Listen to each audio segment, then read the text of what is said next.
সেচ দফতর।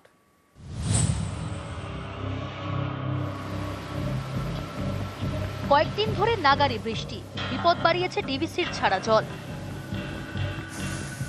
এর জেরে পূর্ব বর্ধমানের খণ্ডঘোষে ভয়ঙ্কর দামোদর। ভাঙছে পাড়, তলিয়ে গিয়েছে বিঘার পর বিঘা চাষের জমি। খণ্ডঘোষের চরমানা, গা ঘেঁষে বয়ে গিয়েছে দামোদর। স্থানীয়দের দাবি প্রতি বছর এখানে পাড় ভাঙে।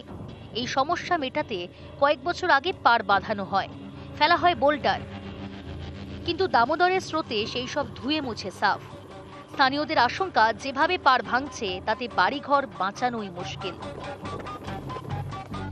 প্রত্যেক বছর যখন বর্ষা আসে তখন এই নদীর পাড় প্রচণ্ড আকারে ভাঙে। ওখানটায় আমাদের বালির বাঁধ দিয়ে কিছুটা হলেও চেষ্টা করা হয়েছে, কিন্তু সেটা ক্ষণস্থায়ী থাকছে না। নদী যা ভাঙন শুরু হয়েছে আর ভাঙতে ভাঙতে মনে হয় থাকবে বলে মনে হয় না। আমাদের নিজেদের বাসস্থানে থাকবার জায়গা থাকবে না। অনেক জমি চলে গেছে আমাদের, 1.5-2 বিঘে তুমি সামনে যা ছিল, তারও আগে অনেকের সম্পত্তি ছিল, সবই চলে গেছে।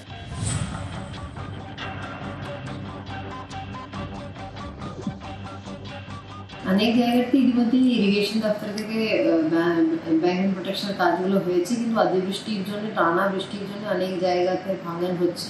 অলরেডি ইতিমধ্যে ইরিগেশন দপ্তরের ইঞ্জিনিয়াররা পরিদর্শন করছে কিভাবে তাড়াতাড়ি এই পরিস্থিতির মধ্যে কি করে ভাঙন বন্ধ করা যায়, সেদিকে ওদের কাজ করতে নির্দেশ দেওয়া হয়েছে। মুর্শিদাবাদের ভগবানগোলার আখেরিগঞ্জ, এখানে ফুসছে পদ্মা। সোমবার সকালে পদ্মা পাড়ে শুরু হয় ভাঙন, তলিয়ে যায় বিএসএফ এর আউটপোস্ট।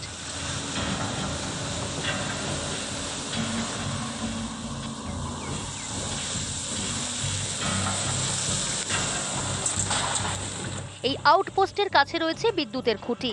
বিপদ এড়াতে সেই সব সরিয়ে ফেলা হয়।